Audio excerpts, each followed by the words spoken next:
नमस्कार, स्वागत है आपका हमारे खास कार्यक्रम हरियाणा डायरी में। इस कार्यक्रम का एक ही उद्देश्य है कि आप तक हरियाणा के हर उस विकास की जानकारी पहुंचाई जाए जो मुख्यमंत्री मनोहर लाल के नेतृत्व में लगातार किया जा रहा है।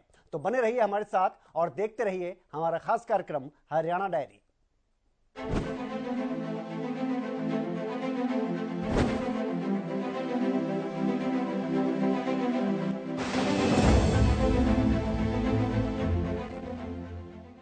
तो हरियाणा के मुख्यमंत्री मनोहर लाल की अध्यक्षता में श्री माता मनसा देवी श्राइन बोर्ड की बैठक हुई, जिसमें कई अहम फैसले लिए गए। वहीं सीएम ने कहा कि श्री माता मनसा देवी मंदिर के क्षेत्र को होली कॉम्प्लेक्स बनाया जाएगा। मनसा देवी मंदिर के निर्धारित क्षेत्र में शराब की दुकानों को बंद किया जाएगा। मंदिर क्षेत्र में करीब 2.5 किलोमीटर के क्षेत्र में शराब के ठेके पूरी तरह से बंद किए जाएंगे।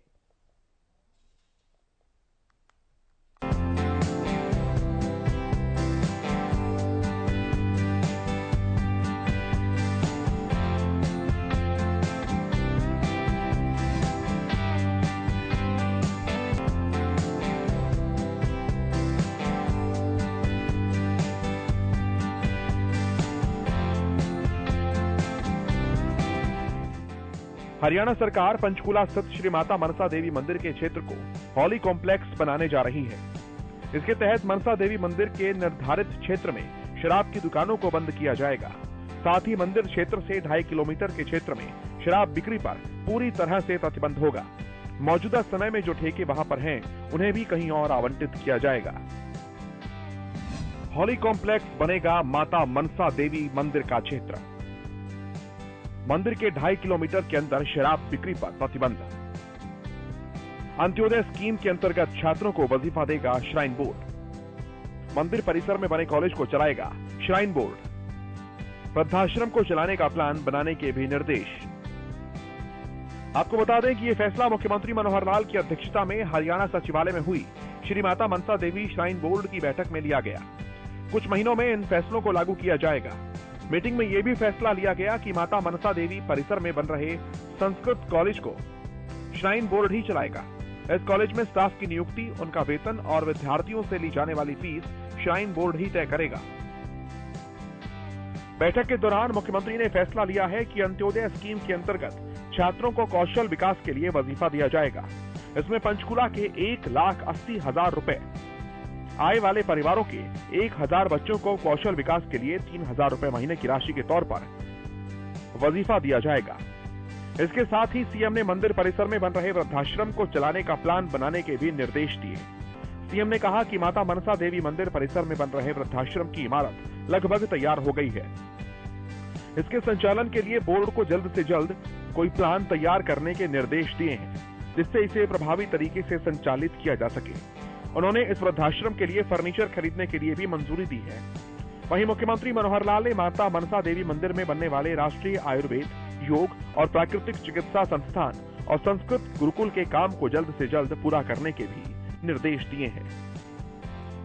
हरियाणा सरकार अपनी धर्म संस्कृति को बढ़ावा देने के लिए लगातार प्रयासरत है। इसके चलते सरकार ने कई सराहनीय कदम उठाए हैं, जिनसे लोग अपने धर्म और संस्कृति से जुड़ें और इसके बारे में जानें।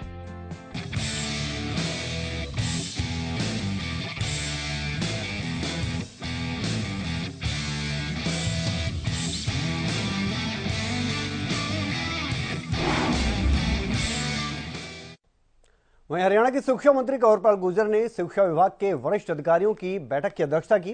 शिक्षा मंत्री ने कहा कि प्रदेश के सभी 22 जिलों में प्राथमिक, माध्यमिक और उच्चतर जो माध्यमिक विद्यालय हैं, उनके लिए करीब 1,41,000 ड्यूल डेस्क खरीदे जाएंगे। इसके अलावा प्रदेश में 238 पीएम श्री स्कूल भी खोले जाएंगे।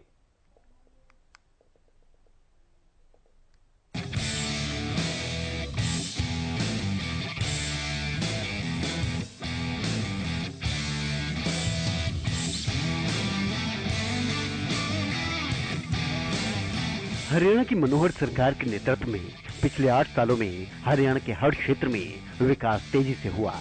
जहां हरियाणा सरकार नई शिक्षा पॉलिसी को प्रदेश में 2025 तक लागू करने के लक्ष्य के साथ काम कर रही है, तो वहीं शिक्षा के स्तर को बेहतर करने के लिए सरकार की तरफ से नित नए कदम उठाए जा रहे हैं।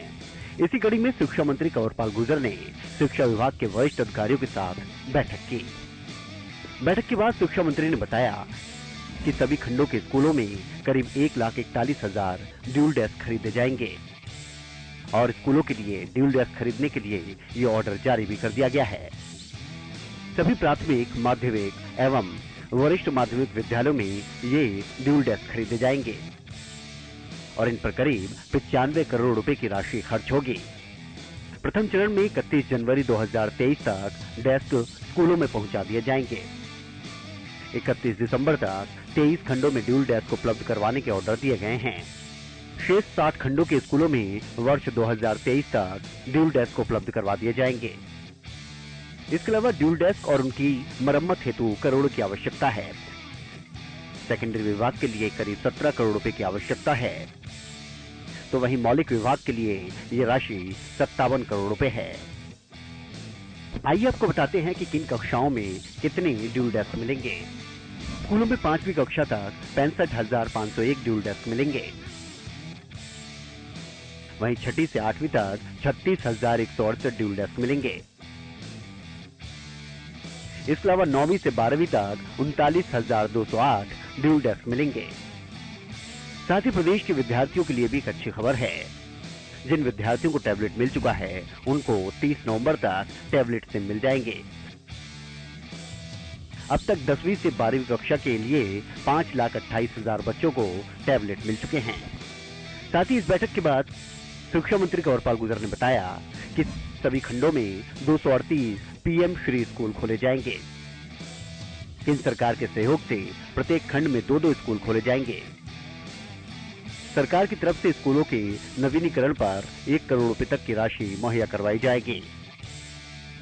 सरकार की तरफ से पीएम श्री स्कूलों में उत्कृष्ट शिक्षकों की नियुक्ति की जाएगी। इसके अलावा स्कूलों में सांस्कृतिक और शारीरिक गतिविधियां भी आयोजित की जाएंगी। केंद्र ने स्कूलों के चयन के लिए विशेष मानदंड निर्धारित किए हैं। इन मानदंडों को पूरा करने वाले स्कूलों के चयन का काम शुरू हो चुका है।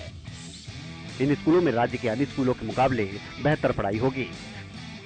शिक्षा के साथ साथ सांस्कृतिक और शारीरिक विकास पर भी खास ध्यान रहेगा।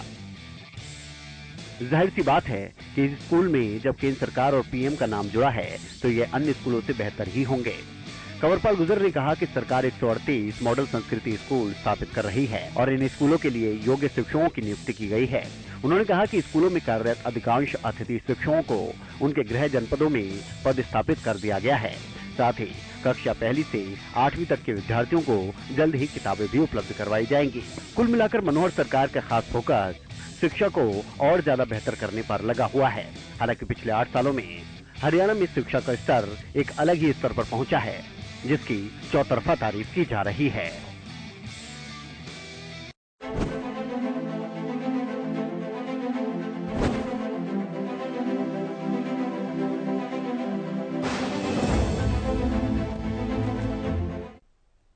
और हरियाणा में खाद की कमी समेत कई मुद्दों पर कृषि मंत्री जेपी दलाल ने हरियाणा न्यूज पर खास बातचीत की है। आपको भी सुनाते हैं।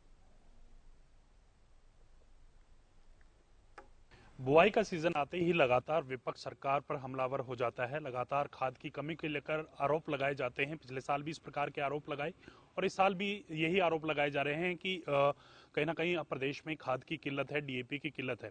तमाम बातों पे जानकारी लेंगे। कृषि मंत्री जयप्रकाश दलाल हमारे साथ हैं।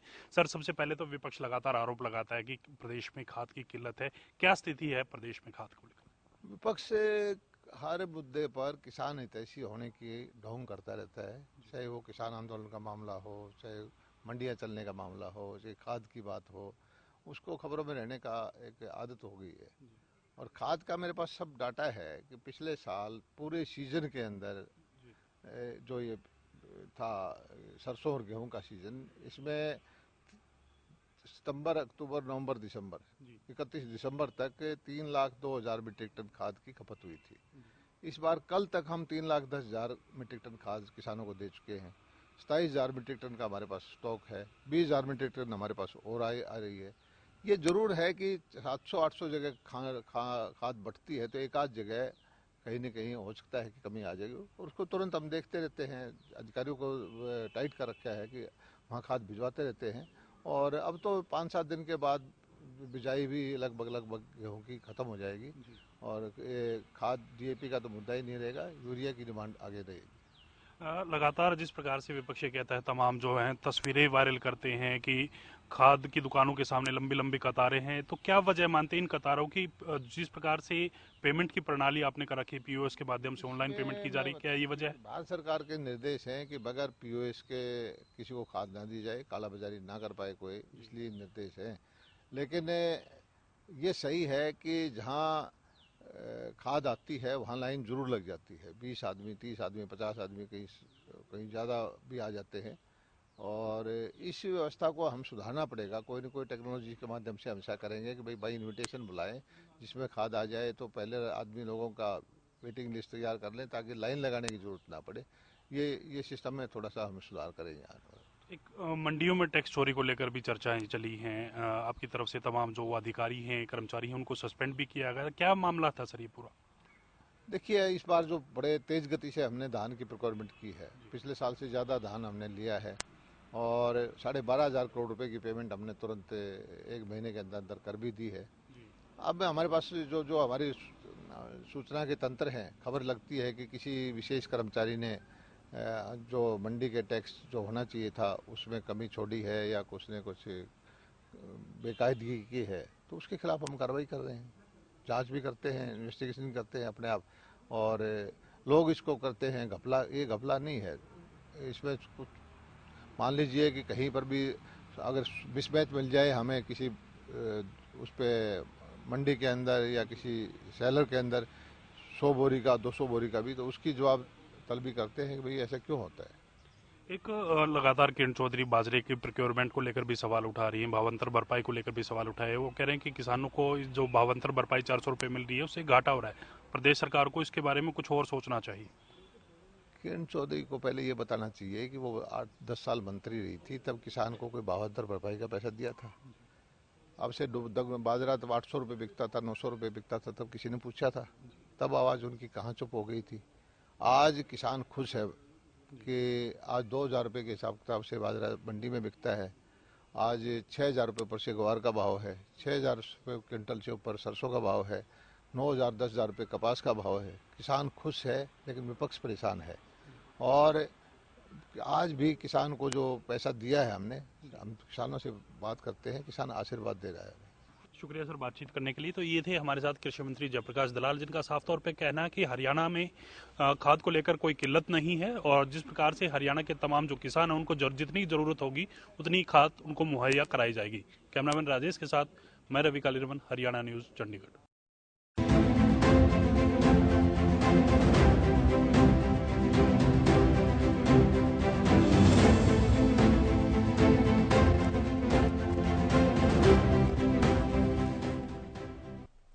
और दिल्ली के हरियाणा भवन में कई राज्यों के मुख्य सचिवों की बैठक हुई है। बैठक में विकसित भारत के लक्ष्य के संकल्प को लेकर चर्चा हुई। बैठक के बाद हरियाणा के मुख्य सचिव संजीव कौशल ने जानकारी देते हुए बताया कि जनवरी में पीएम मोदी के साथ जो बैठक होनी है उसको लेकर जो तैयारियां हैं उस पर चर्चा हुई है। साथ ही कई और मुद्दों को लेकर भी मुख्य सचिव ने जानकारी दी।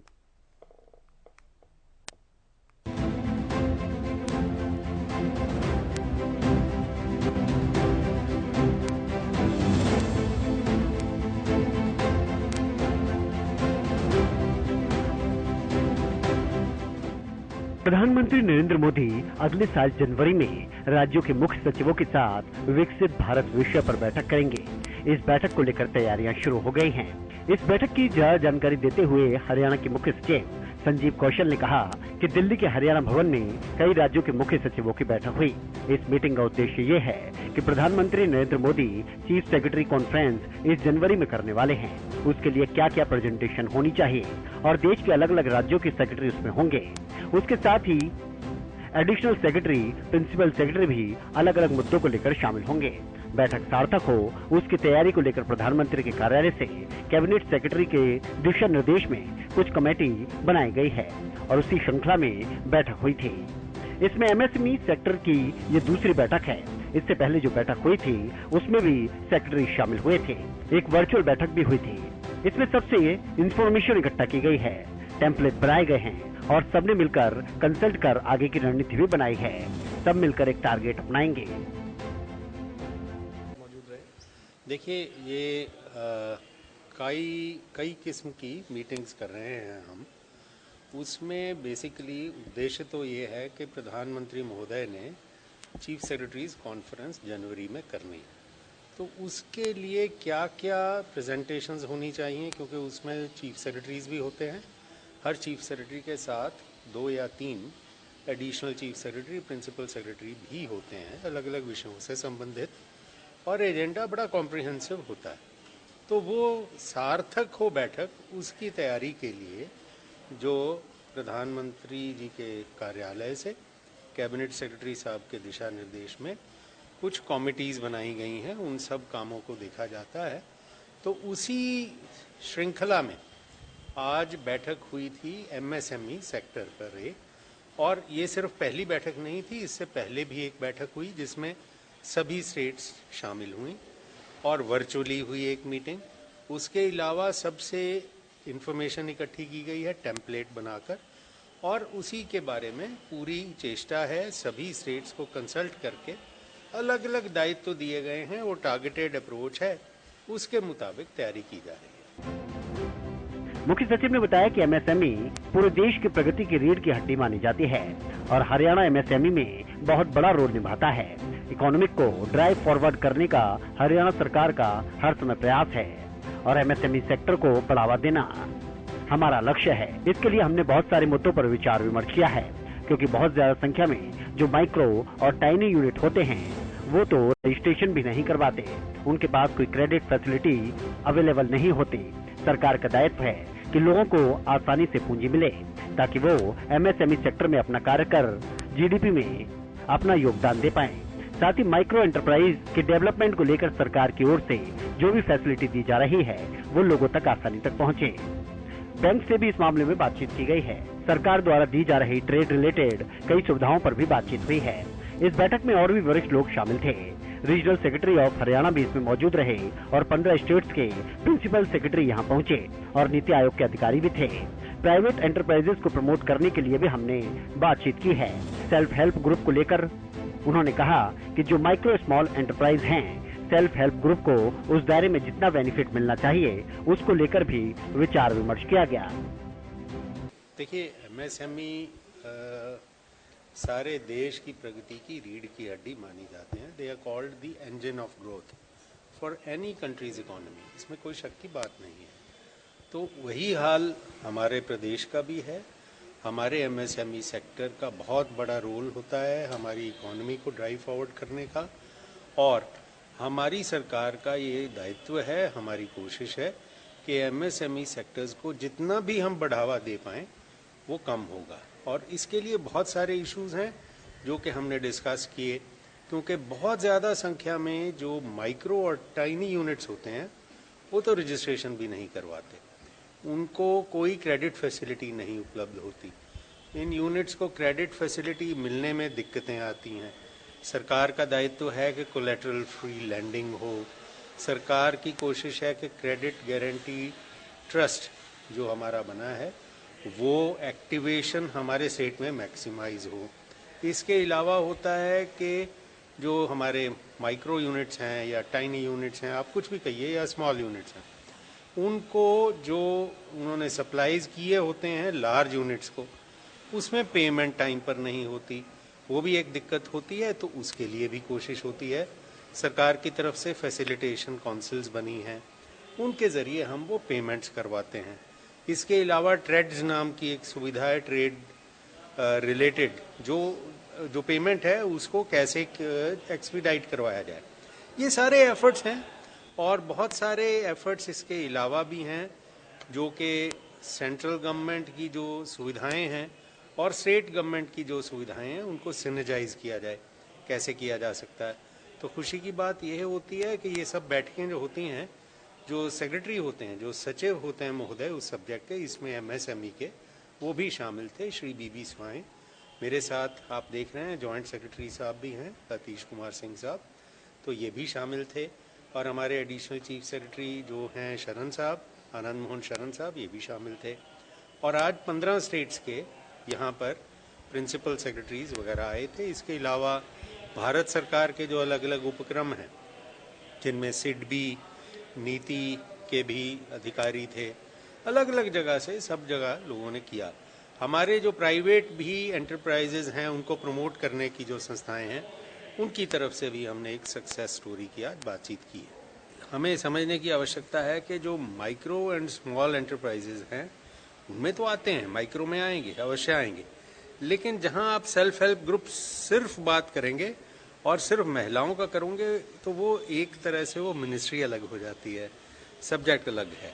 लेकिन जितना दायित्व एमएसएमई की क्लासिफिकेशन में है वो उनको सारी, मैंने आपके सामने टॉपिक्स रखे, वो उन पर भी लागू होते हैं, right. So it is an all encompassing sector जिसमें सभी को क्या बेहतरी हो सकती है, उसमें सेल्फ हेल्प ग्रुप्स भी आएंगे, उनको भी सुविधा मिल रही है। हरियाणा में नई विधानसभा की जमीन को लेकर मुख्य सचिव संजीव कौशल ने कहा कि सारी बातें पब्लिक डोमेन में हैं और जो फैसला हरियाणा सरकार ने किया है वो सभी को मालूम है और केंद्रीय मंत्री ने क्या कुछ कहा था ये भी लोग जानते हैं। मेरे ख्याल में ये सारी चीज पब्लिक डोमेन में है और जो फैसला लिया है हरियाणा सरकार ने आपको मालूम है और आपको पता ही है कि माननीय केंद्रीय गृह मंत्री महोदय ने जयपुर में क्या कहा था, आपको मालूम है। अब आप जानते ही हैं कि हमने 10 एकड़ के लिए सरकार के निर्णय के मुताबिक ये प्रस्ताव भेजा है यूनियन टेरिटरी के प्रशासक महोदय को कि वो जमीन ये अलॉट करे, उसके बदले में पंचकूला की हम उसी कीमत की उनको जमीन अलॉट कर देंगे। वो उसको जैसे भी डिस्पोज ऑफ करना चाहें करें, ताकि जो मोनेटाइजेशन है उसकी, जो पैसे हैं उसके, वो हरियाणा सरकार को ना देने पड़े, वो अपने आप उसको इस्तेमाल कर सकते हैं। अभी तो गई है चिट्ठी जी, आपने अखबारें पढ़ी होंगी, मेरे से ज्यादा आप जानते हैं। आज के समाचार पत्रों में चंडीगढ़ के खबर है कि उनके जो एडमिनिस्ट्रेटर साहब के एडवाइजर हैं, जो कि शीर्षस्थ अधिकारी हैं वहाँ के, उन्होंने बैठक ली कल, अलग अलग महकमों को बुलाया कि इसमें क्या है, इसके कंटेंट को एग्जामिन करें। जब होगा तो पहले हमें वही बताएंगे जी, हमें पता लग जाएगा, आपको भी। वहीं करप्शन को लेकर बनाई गई कमेटी को लेकर संजीव कौशल ने कहा कि high level committee against corruption मुख्यमंत्री ने बनाई है, जिसकी अध्यक्षता सेक्रेटरी भी करेंगे, जिसमें एडवोकेट जनरल भी हैं, हरियाणा के डायरेक्टर जनरल ऑफ पुलिस भी हैं। इस कमेटी के माध्यम से हम बहुत चीजों को मॉनिटर करते रहते हैं। इस बार की बैठक में हमने चीफ विजिलेंस ऑफिसर को नियुक्त करने का रिव्यू किया है। हम कुछ रिटायर्ड अधिकारियों को भी विजिलेंस अधिकारी लगाएंगे ताकि हम करप्शन के विरुद्ध हरियाणा सरकार के अभियान को तेजी से चला सकें और भ्रष्टाचार पर लगाम लगाई जा सके। High level committee against corruption बनाई है मुख्यमंत्री जी ने, जो कि चीफ सेक्रेटरी की अध्यक्षता में है। उसमें एडवोकेट जनरल भी हैं हमारे, director general of police, additional chief secretary home, इत्यादि इत्यादि। उसमें हमारे डायरेक्टर विजिलेंस भी हैं।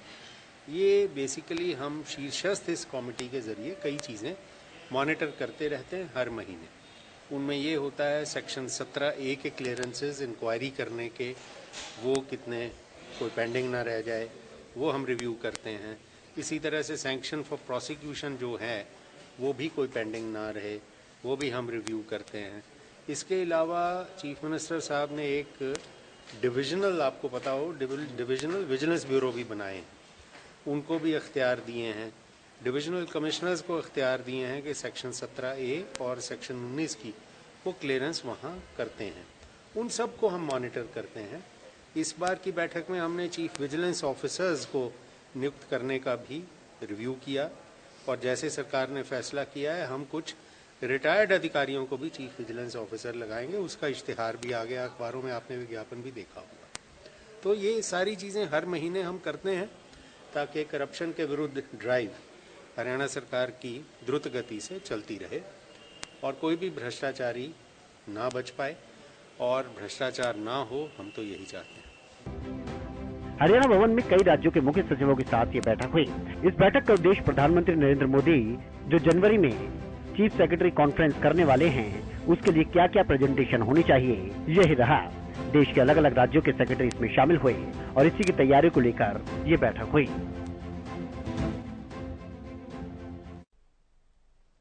तो मुख्यमंत्री मनोहर लाल की कुशल नेतृत्व में हरियाणा प्रदेश लगातार विकास की ओर अग्रसर है। ऐसे में हरियाणा का हर वर्ग सरकार के कार्यों से काफी संतुष्ट नजर आ रहा है, क्योंकि हरियाणा सरकार का एक ही मकसद है कि प्रदेश के अंतिम व्यक्ति का भी विकास किया जा सके। फिलहाल हमारे खास कार्यक्रम हरियाणा डायरी में आज के लिए इतना ही। कल फिर मिलेंगे, तब तक के लिए देखते रहिए हरियाणा न्यूज।